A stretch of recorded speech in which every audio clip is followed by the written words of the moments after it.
Assalamualaikum warahmatullahi wabarakatuh. Kenalkan, nama saya Muhammad Aldi Al-Aziz dari kelas B semester 4. Di sini saya akan memaparkan tugas 1, keterampilan berbahasa Indonesia di SD, yaitu tentang modul 1, 2, dan 3. Di modul 1 yaitu hakikat keterampilan berbahasa. Di hakikat keterampilan berbahasa ini terbagi 3, yaitu yang pertama pengertian dan manfaat berbahasa. Yang kedua itu aspek keterampilan berbahasa. Dan yang ketiga itu keterkaitan antara aspek keterampilan berbahasa.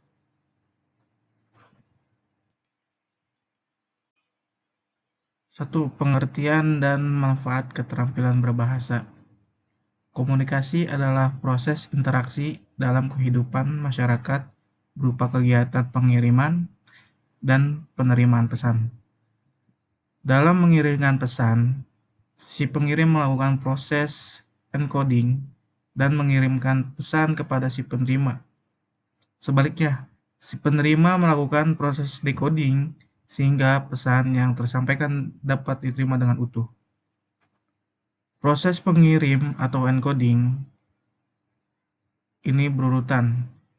Yang pertama itu pesan, lalu encoding, selanjutnya itu lambang, bunyi atau tulisan. Dan transmisinya itu ke proses penerima decoding itu sebaliknya,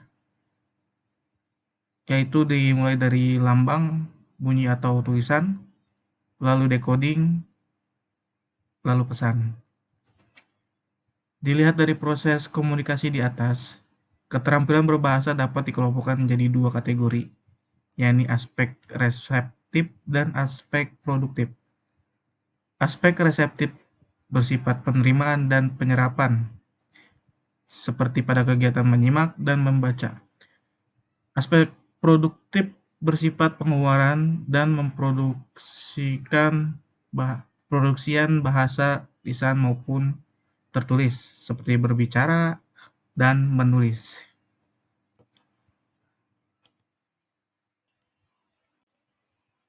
Yang kedua, aspek keterampilan berbahasa. 4 keterampilan dasar berbahasa yaitu mendengarkan atau menyimak, berbicara, membaca, dan menulis. Dalam tabel ini terdapat bahasa seragam yang isinya itu reseptif, produktif, lisan, tulisan. Nah, reseptif ini dalam lisan itu mendengarkan, dalam tulisan ini membaca. Produktif dalam lisan itu berbicara, dan tulisan itu menulis. Penjelasannya berikut ini. Mendengarkan berbicara adalah bahasa ragam lisan, sedangkan membaca dan menulis adalah berbahasa ragam tulis. Menerangkan dan bahasa bersifat reseptif, sedangkan berbicara dan menulis bersifat produktif. 3. Keterkaitan antar aspek keterampilan berbahasa. Dalam keterkaitan antar aspek keterampilan berbahasa ini saya bagi 4, yaitu yang pertama berbicara dengan mendengarkan adalah keduanya merupakan bahasa ragam lisan. Berbicara bersifat produktif, sedangkan mendengarkan bersifat reseptif. Mendengarkan dapat meningkatkan kemampuan berbicara. Yang kedua, mendengarkan dengan membaca adalah keduanya bersifat reseptif atau menerima informasi. Lalu mendengarkan erat kaitannya dengan bahasa ragam lisan, sedangkan membaca adalah aktivitas bahasa ragam tulis. Membaca dapat meningkatkan kemampuan mendengar. Yang ketiga, membaca dengan menulis.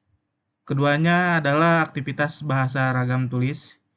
Kemampuan membaca seseorang penting untuk menulis. Lalu yang keempat itu menulis dengan berbicara. Merupakan kegiatan bersifat produktif atau bersifat menghasilkan. Kemampuan menulis dapat meningkatkan kemampuan berbicara, mendengarkan, dan membaca seseorang. Lalu modul selanjutnya itu modul kedua, yaitu keterampilan menyimak. Yang pertama itu kemampuan menyimak tingkat dasar. Menyimak atau dalam kurikulum sekolah digunakan istilah mendengarkan dalam kehidupan sehari-hari merupakan suatu kegiatan berbahasa yang sangat penting karena melalui menyimak kita dapat memperoleh informasi untuk menambah wawasan, pengetahuan, dan pengalaman tentang kehidupan. Menurut Sujiatno 1983, pada dasarnya pengembangan keterampilan menyimak itu dapat dibedakan atas 4 tataran pokok, yaitu sebagai berikut. 1. Tataran identifikasi. Yang kedua, tataran identifikasi dan seleksi tanpa retensi. Yang ketiga, tataran identifikasi dengan seleksi terpimpin dan retensi jangka pendek. Yang terakhir yang keempat, tataran identifikasi dengan seleksi retensi jangka panjang. Menyimak bahasa. Menyimak merupakan proses berbahasa yang paling misterius atau Lowenstein dalam Tompkins dan Hoskinson 1991. Proses menyimak merupakan proses interaktif yang mengubah bahasa lisan menjadi makna dalam pikiran. Dengan demikian, penyimak tidak sekedar mendengarkan, kegiatan berpikir atau menangkap, maka dari apa yang didengar merupakan bagian dari proses menyimak. Faris 1993 menguraikan proses menyimak ada 3 tahapan. Yang pertama, menerima masukan auditory input.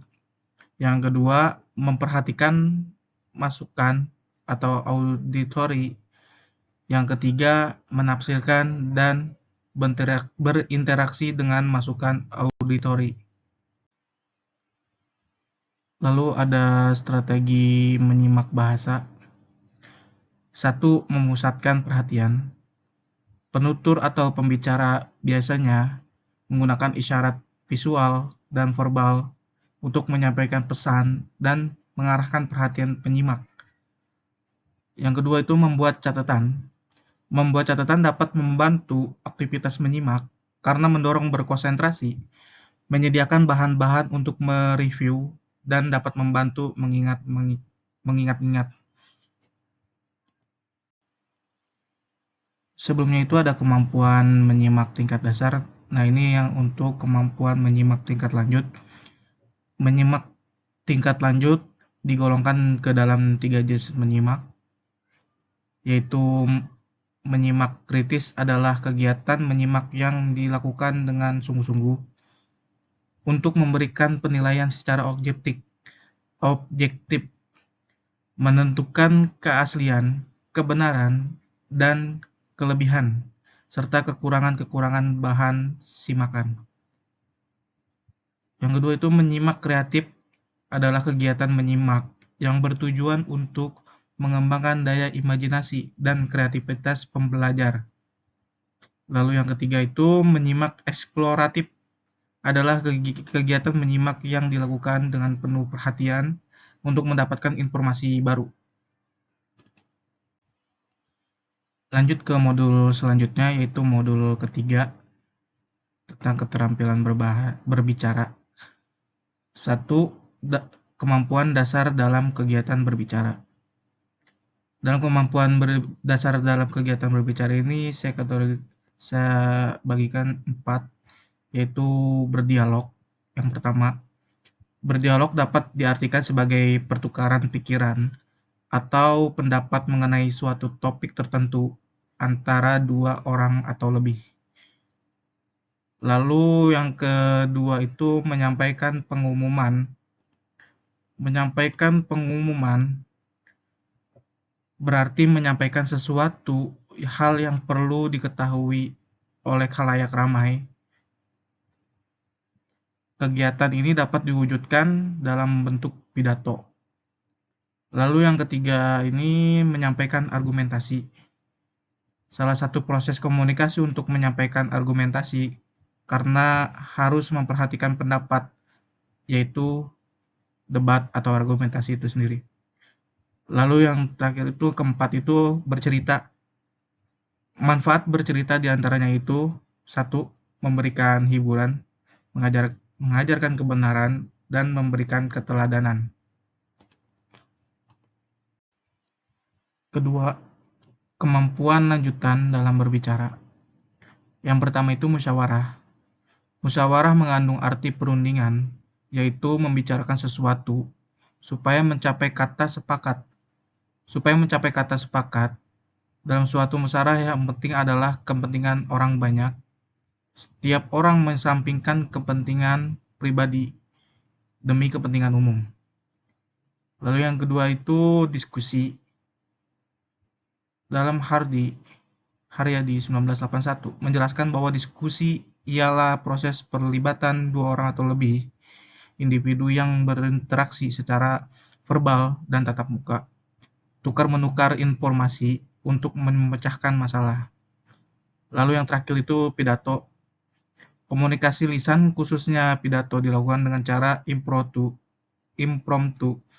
atau serta-merta, menghafal, metode naskah, dan ekstemporan. Sekian paparan saya tentang modul 1, 2, dan 3 dalam tugas 1 mata kuliah keterampilan berbahasa di SD. Sekali lagi, sekian dari saya. Terima kasih. Wassalamualaikum warahmatullahi wabarakatuh.